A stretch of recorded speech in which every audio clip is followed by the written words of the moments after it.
สุขสบายดีทุกคนมาพ่อกับซ่องอาจารย์น้อยแกวิชัยอีกคือเก่าพี่น้องมาพ่ออยู่ทุ่งนาชิงเด้อพี่น้องเด้ออยู่เถียงนาอาจารย์บุญมีเพิ่นกำลังพัฒนาพี่น้องปลูกหญ้านี่เห็นบ่นี่โครงการปลูกหญ้าได้อยู่ดงนาคามเฮาปีนี้ทุกคนเห็นก็ฝากกดไลค์กดแชร์กดติดตามหน่อยเด้อบ่ว่าอยู่ในประเทศหรือว่านอกประเทศเนาะอยู่ประเทศไทยเฮาบ่ประเทศลาวบ่เนาะแต่ละแต่ละบ่อนเนาะเบาน้อยแก้ววิไสก็ฮักแพงหมดทุกคู่ทุกคนนั่นแหละอันแล้วก็อยู่ประเทศไทยก็หลายเบาน้อยแก้ววิไสนี่ก็เนาะก็ยังคิดฮอดคิดถึงอยู่เด้อทุกคนเด้อนี่แหละนี่เบาก็ได้มาเก็บภาพบรรยากาศสดๆลงไปให้พี่ให้น้องเฮาทุกคนเห็นนำกันพี่น้องเฮาแถวดงนาคามนี่เพิ่นพัฒนาเพิ่นปรับปรุงนี่การผลิตนี่แหละพี่น้องพืชชำรองก็แม่นหญ้าหลักๆก็แม่นหญ้านี่แหละปลูกหญ้ามีโครงการหญ้ามาเด้พี่น้องก็เลยเพิ่นพากันปลูกหญ้านี่แหละนี่ไปไปเบิ่งพูดเพิ่นเฮ็ดอยู่พุ่นน่ะพุ่นแมวอยู่หั่นไปตอนนี้หั่นบ่แม่อยู่ในเถียงเพิ่นนี้ตอนนี้เพิ่นยังอยู่แต่สวนหญ้าพุ่นย่างไปสัมภาษณ์เพิ่นพี่น้องเพิ่นปลูกจักสวนปีนี้แต่ว่าโครงการใดมาหับชื่อนำเพิ่นว่าซั่นซะเป็นผู้ให้ปลูกว่าซั่นซะไปถามตัวจริงนำเพิ่นเนาะทุกคนเนาะนี่เพิ่นสอนแมวอยู่พุ่นสบายดีอาจารย์บุญมีดอกเมาแท้เนาะนี่แดดก็บ่ได้เช้าไปเช่าปลูกยาสะทายสบายดีเนี่ย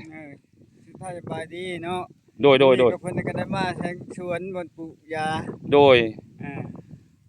และอยากถามว่าโครงการจีนบ่ให้ปลูกโครงการของจีนให้ปลูกถือว่าเฮาปลูกได้หลายเลยเพิ่นมาเก็บชื่อนำบ่เพิ่นมาเก็บกู้เอาเองมาชื่อเอาโดยเฮาบ่ได้ไปส่งเพิ่นมาเอาเองโดยอันแต่ละมื้อเพิ่นมาติดตามโดยคือว่าทุนเองบ่ว่าเพิ่นลงทุนให้โดยของเพิ่นเนาะสมมุติว่าเป็นใดน้ำใดหยังนี่แม่นของเพิ่นบ่ของเพิ่นหมดโดยเฮานี่ออกเฮ็ดงานแต่ขุดคู่ปลูกแล้วกับเฮ็ดหัวโดยนี่แหละถือว่าโครงการของจีนเนาะเพิ่นมาให้เฮ็ดนี่แหละเพิ่นสิได้มารับซื้อนำแล้วเพิ่นบ่ให้ขายไผขายเพิ่นแต่ว่าเพิ่นเป็นผู้ลงทุนให้ถ้าว่าผู้ใดมีทุนตัวเองก็ได้เอาทุนตัวเองลงว่าจังซะเฮาก็มีก้อนเงินหลายว่าจังซะคันถ้าเอาทุนเพิ่นหมดทุกสิ่งทุกอย่างนี่ก็สิได้เงินน้อยเนาะของเพิ่นของเพิ่นโดยแบบเฮาจะปลูกอ้อยเนาะโดยแม่นแหละจักโมงสิพักผ่อนนี่11 โมงบ่12 โมงเที่ยงผู้ที่พักกินข้าวเที่ยงเลยเนาะ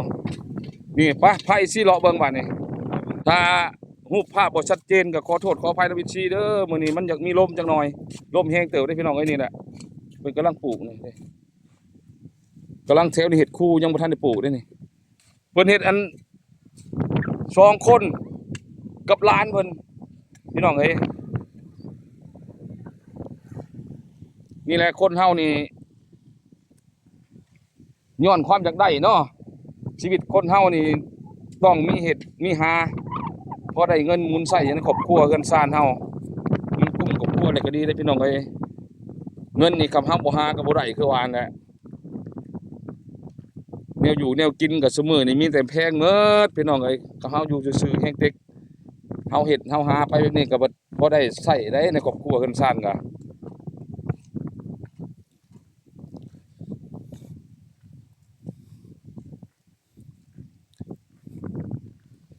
สบายดีผู้บ่าวรุ่น2 เพิ่นยังบ่มีครอบครัวเด้อนี่ถ้า เฮาโสดก็ติดต่อพ่อพันธุ์มาหาก็ได้เด้อนี่เพิ่นเป็นผู้บ่าวเพิ่นก็ย้อนความอยากได้เงินนี่ล่ะพี่น้องจังเฮ็ดนี่คนเฮาเกิดมาในโลกนี่มีแต่อยากได้ทั้งหมดเนาะบ่มีไผบ่ว่าบ่อยากได้เรื่องเงินนี่แหละปัญหาสำคัญใหญ่พี่น้องแม่นบ่คนหน้าอิฐโดย จังโมงสิพักผ่อนนี่ จังน้อยก็พักแล้วนี่ แดดแก่เลยเด้นี่เนาะ แต่ ฮ้อนเลย พักก่อน โดยสิเอาหยังน้องกินเที่ยงกินง่ายกินอะไรกินตอนนั้นครับชวายว่าซั่นซะ ปลาเป็นยังปลาเป็น มีแต่ปลาเลยเนาะโดยไปติซั่นบ่พอพักผ่อนแล้วบ่ซั่น จังน้อยไป ไปพอสิพาอีทีขึ้นไปหาเลาะเลียเบิ่งแถวนั้นท่าเด้อไปอีทีไปขึ้นท่าเพิ่นอยู่เที่ยงเพิ่นสิคอยขึ้นน้ำหลังนี่ก็มันบ่แม่น11:00 นแล้วบ่นี่พอพักกินข้าวเที่ยงแล้วได้นี่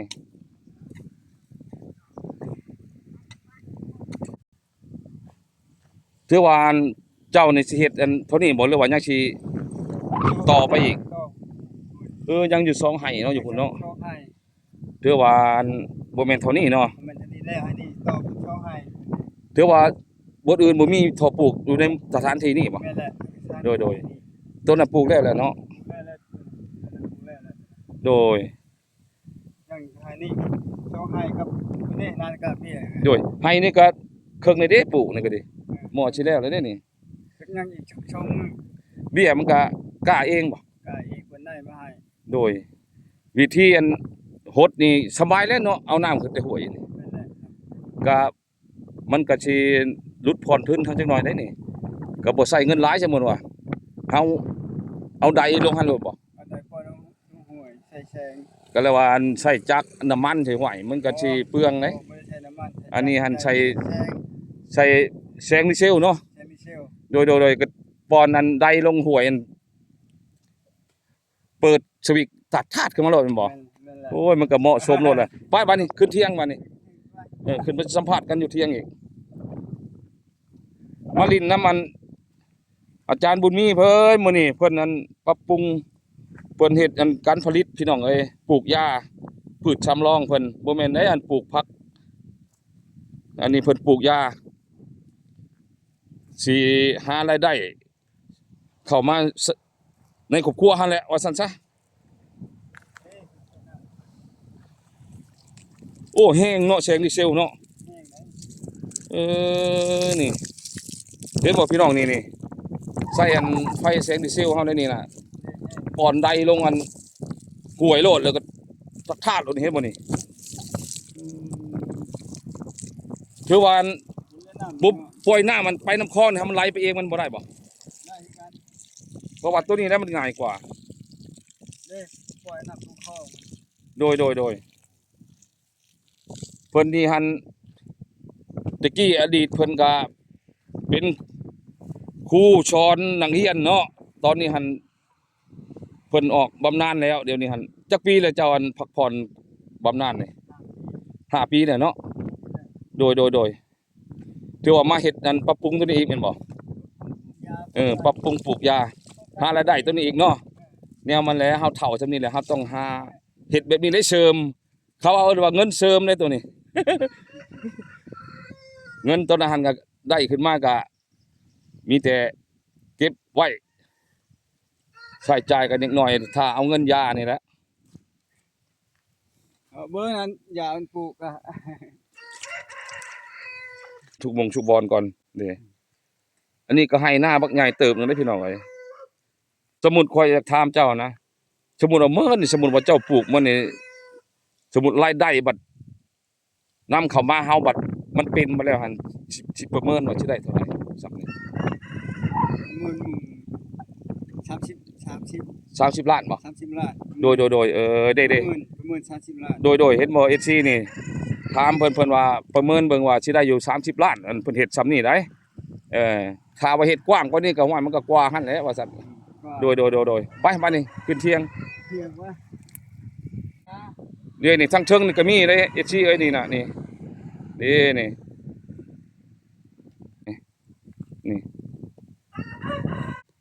ตัวนี้ให้เป็นไหหน้าใหญ่เพิ่นปลูกจะไหหน้าได้พี่น้องเอ้ยนี่เดี๋ยวนี้เพิ่นประเมินว่าประมาณ30 ล้านรายได้บัดแลเพิ่นว่าพุ่นอีกได้พี่น้องเอ้ยผู้เพิ่นอันได้น้ำขึ้นมาใส่นี่มันสบายพี่น้องเอ้ยบ่ได้ใช้จักรใช้น้ำมันอีกใช้แต่แสงดีเซลเอาไดปอนลงอันห้วย ถือว่าชาติก็มาโหลดน้ำกับพี่น้องเอ้ยเหมาะสมแล้วเพิ่นอยู่แคมป์ตะฟังห้วยพนอมเฮาพี่น้องส่งหน้าซิงเด้อเพิ่นนี่ ไอ้เบิ่งไปเนี่ยไอ้เฮ็ดในร้านกาเบียร์น่ะ โดยอันสิพาสิไปเบิ่งอันก้าเบี้ยยาเพิ่นนี่นะบ่อนเพิ่นก้าเบี้ยยาไว้นี่เนี่ยเด้แถวนี้เพิ่นยังบ่ทันได้ปลูกเด้อพี่น้องเอ้ยยังได้ปลูกหมักโมพร้อมบ่นี่หรือหมักแตงนี่หมักชะลีเสริมเข้าอีกเนาะนี่บ่ได้ธรรมดาเลยเพิ่นมาอยู่มื้อนี้พี่น้องเอ้ยบ่แม่นปลูกต่อยาเด้เพิ่นเสริมอันหมักชะลีอีกนี่พืชสำรองตัวนี้ต่ออีกนั่นนี่แหละชีวิตคนเฮานี่คำบ่หาก็บ่ได้เนาะพี่น้องเนาะ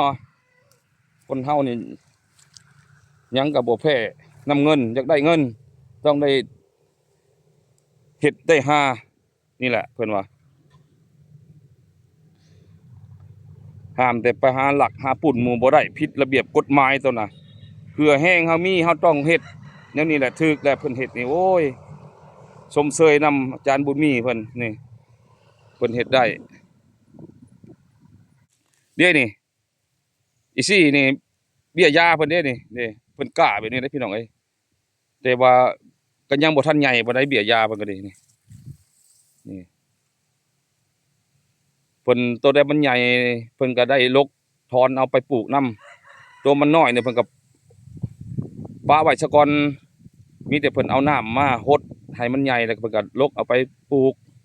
เพิ่นก็ได้หาย้อนเอาได้พี่น้องเอ้ยสิไปปลูกก็ย้อนเอาโตเบี้ยใหญ่มันนี่แหละนี่แหละบ่อนเพิ่นกล้าเบี้ยเด้นี่กล้าเบี้ยยาไปบัดนี้ไปเบิ่งแสงดีเซลเพิ่นว่านี่ข้อยเห็นว่าน้ำในแห้งสมควรเติบมันเพิ่นแดดแน่มื้อนี้เนาะแผ่นแสงดีเซลมันใหญ่จำได้เพิ่นเอามานำใส่อยู่ในนี้ไปอีซี่ไปเบิ่งบัดนี้เด้นี่เห็นบ่นี่แสงดีเซลเพิ่นนี่อีซี่ทุกคนนี่นี่นี่เห็นบ่แผ่นแสงดีเซลเพิ่นนี่ให้อีซี่เขาเบิ่งก่อนเออนี่เพิ่นต่อเอาในนี่นะอันทางยาวจักเม็ดนี่แสงดีเซลนี่ทางกว้างจักเม็ดอันนั้นทางลวงกว้างนี่50 เซนบ่ทางยาวเม็ดเท่าไรทางยาวนี่ทางยาวนี่เม็ด50ได้พี่น้องเอซีทุกคนเลยนี่หักได้น้ำคือนี่แห้งขนาดพี่น้องเอ้ยจวดออกนี่เห็นบ่นี่เพิ่นใช้แทงดีเซลแต่ว่าตัวนี้ก็เป็นเพิ่นเป็นผู้ลงทุนให้เนาะโดยคือว่าทางบริษัทเพิ่นนั้นเอามาให้ว่าซั่นซะบ่ได้แล้วเพิ่นจังสิตัดเอาในบ่อนยาเนาะขายยาบ่ได้เพิ่นตัดเอาโดย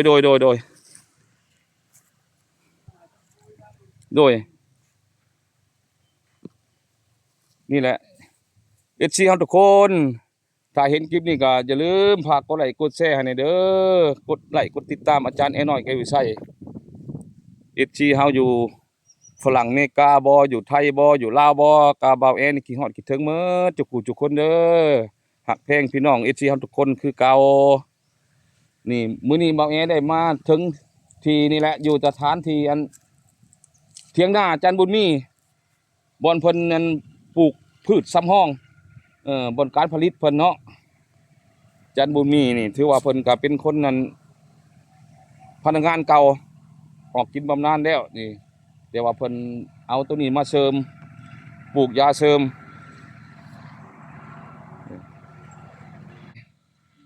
นี่เห็นบ่นี่ทางขนูนบ่อนเพิ่นอยู่นี่ก็เหมาะสมอีกได้พี่น้องเอ้ยนี่ว่าต้องมีหม้องอีกเพิ่นบ่ได้กลางบ่เช้านี่หม้องนี่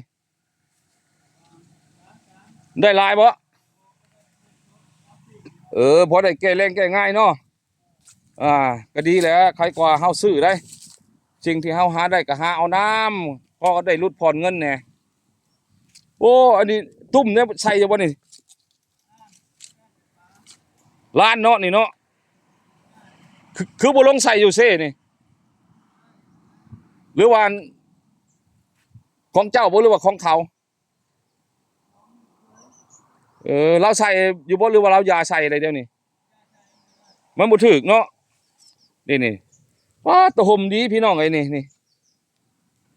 ว้าวคักเหมาะสมเลยนี่เป็นห้วยเพิ่นก็ใกล้จะฟังห้วยแล้วเพิ่นมาอยู่นี่เด้ห้วยพอน้อมก็มีแต่ปลาไม้ไผ่ปลาไม้กระสะพี่น้องไอ้น้ำตะพังห้วยมื้อนี้นี่ห้วยพอน้อมตัวนี้ลงไปทางใต้เด้อพี่น้องเด้อนี่ทางนี้จะสิลงไปทางใต้ทางนี้ทางเหนือพี่น้องไอ้นี่ทางเหนือทางนี้ขึ้นไปทางกระสิปากห้วยย่างตกใส่พี่น้องไอ้นี่ถึงไปน้อยเดียวนั่นแหละมันปากห้วยย่างอันนี้ถึงวังเสื่อมนี่ห้วยนี่ห้วยอันนี้มันจะขึ้นปูนแหละชุดอยู่ทางเลข10อยู่ตัดคะแดงเด้อพี่น้องเด้อปลายห้วยพะนอมชุดเด้อนี่ห้วยพะนอมนี่ทางนี้ทางใต้ก็ลงไปหั่นก็จักหน่อยก็ครัวไปบ้านนี่ขึ้นบ้านนี่ขึ้นเมื่อเที่ยงเพิ่นแล้วบ้านนี่อึ๊บขึ้นมาวิทย์ตะฝั่งเลยพี่น้องเอ้ยมาหอดเที่ยงเพิ่นเลยเด้นี่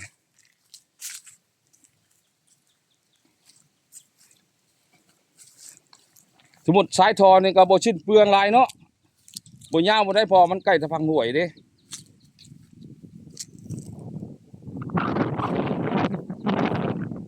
นี่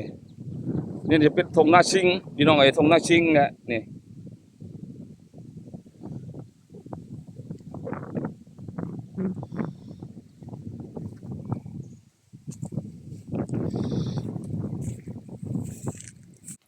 เพิ่นมานั่งถ่าเลยพี่น้องเอ้ย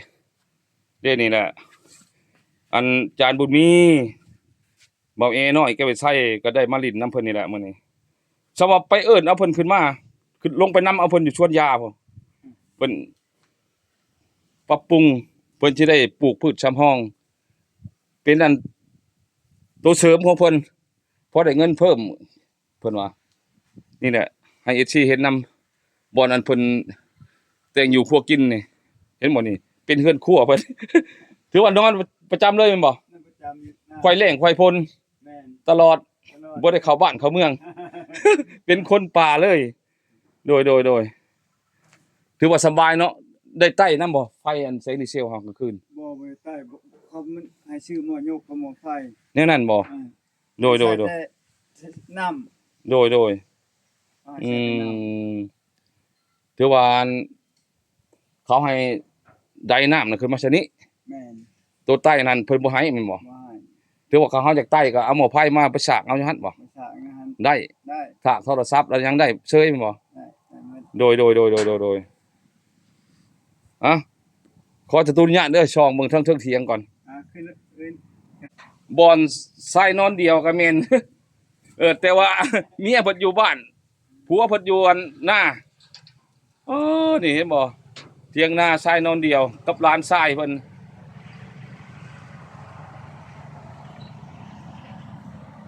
บ่อยู่บ่นอนเพิ่นได้นี่มีติบข้าวอันหน่วยหนึงห้อยประจำอยู่นี่ นี่เห็นบ่ซี่ทุกคนนี่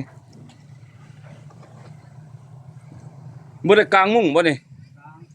แล้วว่าบ่กางมุ้งโตอย่าวังยุงไหนรักษาสุขภาพได้ยันยุงกัดยุงหยังเลยจักหน่อยติดเชื้อไข้ยุงได้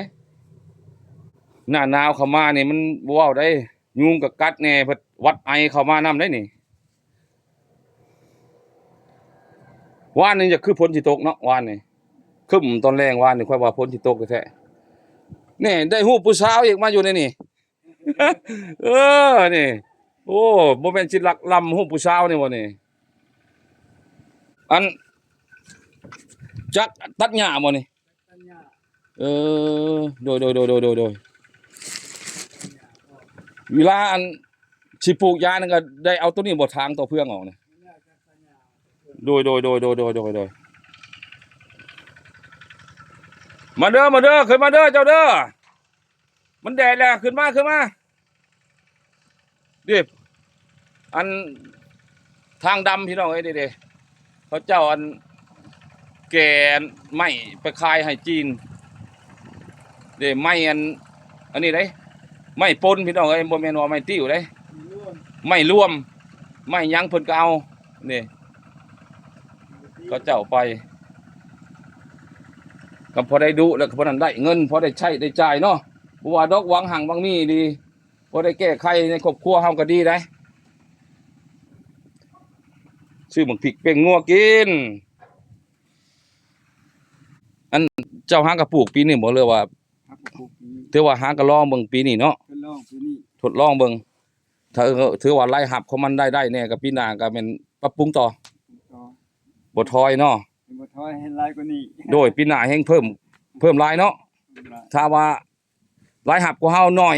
หลุดก้นทุนถือว่าแม่นสิได้จบบ่หรือว่าพักผ่อน มวยในพักผ่อนสืบต่อ สืบต่ออีก สืบต่อ ถ้าหลุดก็เป็นเฮ็ด เฮ็ด ถ้าว่าได้ก็เป็นเฮ็ดเนาะ รุดก็เฮ็ดได้ โดยดีเนี่ยนั่นน่ะคือเพิ่นว่าแหละได้ระยะลาบ